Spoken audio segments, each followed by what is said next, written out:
Ok, vidéo numéro 3. Bonjour, c'est Jérémy de la chaîne Basket Lab. Je viens vous présenter le modèle Flyknit de la Hyperdunk 2016. Donc commençons tout d'abord par l'aspect général de la chaussure.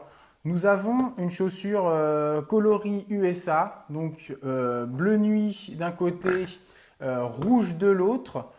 Nous avons la particularité d'avoir une chaussette de compression. Donc c'est une chaussure assez atypique qu'on n'a pas trop l'habitude encore de voir sur les pieds à cause de cette chaussette là qu'on peut remonter assez haute comme ça.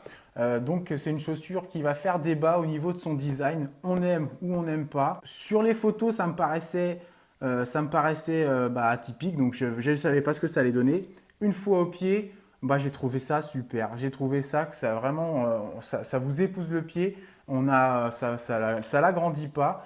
Et je trouve qu'au pied, c'est vraiment sympa. Donc la traction, on a un revêtement translucide, donc un caoutchouc translucide et multidirectionnel, un peu inspiré, même beaucoup inspiré de la Kairi 2 qui était un must au niveau de la croche.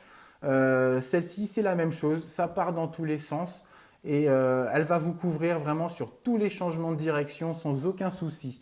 Après, petite interrogation sur la membrane au milieu ici, où on a eu la découpe du filon pour l'amorti, où on va voir ça tout de suite.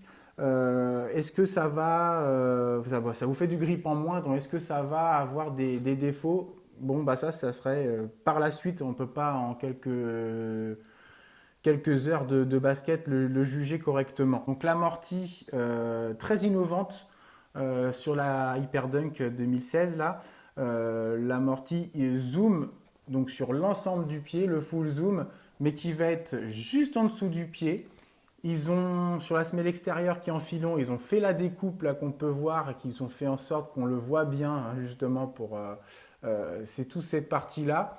Donc ce qui fait que vous avez les appuis sur les côtés au niveau de la semelle, la semelle zoom qui est au-dessus et qui du coup n'a rien en dessous donc elle va avoir un effet de trampoline comme ça. Donc au pied, c'est trop bien.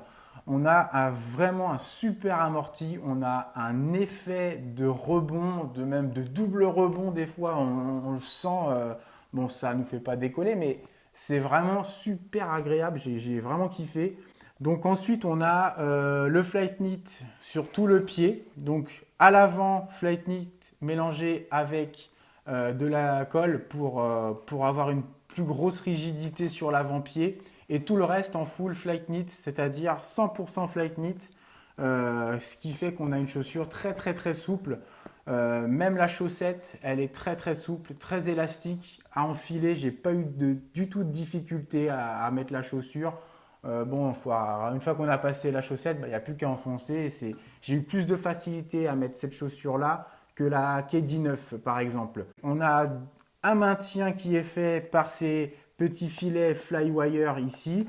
On les a aussi sur l'avant du pied à l'intérieur. Les Flywire qui sont là, et qui sur le dernier lacet ou en haut va partir vraiment sur l'arrière du pied. Donc on a qui va juste en dessous de c'est ficelé ici, là, juste en dessous de la coque TPU. Donc au niveau du maintien, je suis bien ici, je suis bien là. Par contre, au niveau vraiment de la cheville, de la malléole, c'est instable, je trouve, moi, hein, parce que comme le Flyknit est très souple, il va là où le pied va. Donc, si votre pied il tourne, à mon avis, ça tourne. Moi, j'étais un petit peu interrogatif là-dessus. Je sais pas, je me suis pas tordu la cheville, hein, mais à voir, parce que c'est vrai que bon, j'ai pas l'habitude aussi de prendre des chaussures basses. Ça reste une chaussure basse. Pour exemple, voilà ce que c'est que la chaussure, hein, c'est ça. Donc, c'est une chaussure basse, malgré la grande chaussette. Et j'ai peut-être pas l'habitude, mais ça vacillait un petit peu. Au niveau du confort, j'ai pris 44,5. J'ai écouté nos amis américains qui nous conseillaient des demi-tailles en dessous, voire des tailles en dessous. Et du coup, non, c'est pas bon. Moi, j'aurais dû prendre 45. Donc je touche pas au bout. Par contre, je suis serré ici. Donc j'aurais dû prendre un 45, ma taille normale. C'est une très bonne chaussure. C'est par contre 200 € la chaussure, c'est super cher.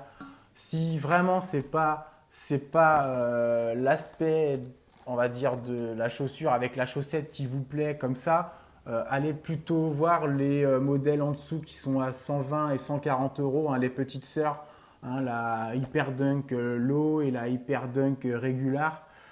Ça fera très bien l'affaire. Elles ont le zoom devant, le zoom derrière. Elles ont un petit revêtement fuse assez souple. Donc allez-y dessus plutôt que celle-là qui est quand même à 200 euros. Ça reste cher pour ce que c'est parce qu'on est sur du Flyknit. Donc c'est pas les produits les plus durables.